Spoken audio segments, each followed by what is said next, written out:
All right, Nate, it's hard when it's back to school, when it still feels outside like you should be going on summer vacation. Man, it feels like, maybe it's going to age myself, but I feel like school always started after Labor Day, right? I know, so we it had seems through so Labor Day early this year to really enjoy the rest of summer. But yeah, school's in session, talking about some of the old motels to hit up. Maybe you can still capture one or grab one over a longer weekend.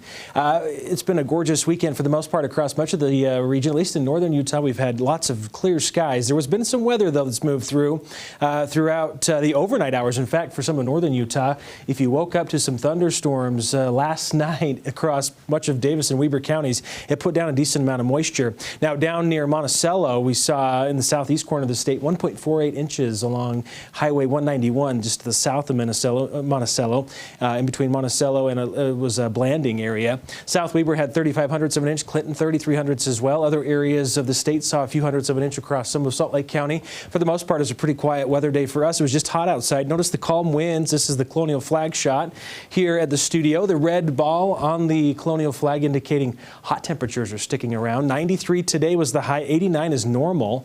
So we were above average today. Overnight lows usually 64. We were 71. Not a record today of 99, but we could be close to records, if not even tie a record on Tuesday. We'll show you more of that. High temperatures and across the state today. We had 101 in St. George. They were fairly close to seasonal averages, if not just a degree or two above for most locations. Thanks to high pressure that's building in overhead, it's helping push the lingering monsoon moisture off towards the east of us. We're going to continue to stay under a ridge of high pressure through at least Tuesday until a trough of low pressure you see off to the left side of the screen there is going to make its way closer towards a storm threat tomorrow. Notice the Storm Prediction Center does have the far northeast corner of the state, the Uintas. Yeah, you might see an isolated storm. Otherwise, with high pressure in place, hot temperatures, air quality is a little bit more of a concern. In fact, air quality alert for some of Davis and Salt Lake counties tomorrow. Unhealthy for sensitive groups, so if you can carpool or maybe limit the number of trips tomorrow, that will certainly help with some of the air quality in some of the Wasatch Front. Near record heat tomorrow, as I mentioned as well, or not tomorrow, excuse me, on Tuesday, 98 degrees is forecasted on Tuesday for Salt Lake. The record is 99.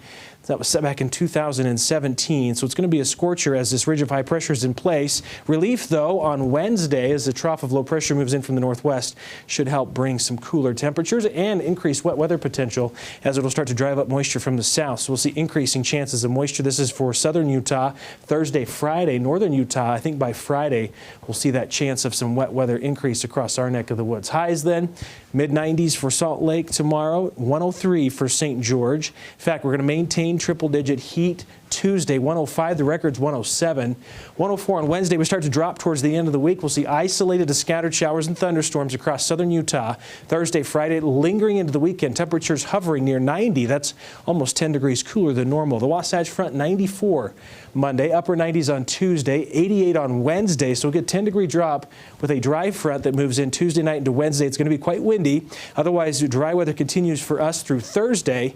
Temperatures hovering near average, but isolated storm potential picking up Friday, Saturday, slight chance even into Sunday. Temperatures in those upper 80s. That sounds pretty nice compared to 98 on Tuesday. Sarah?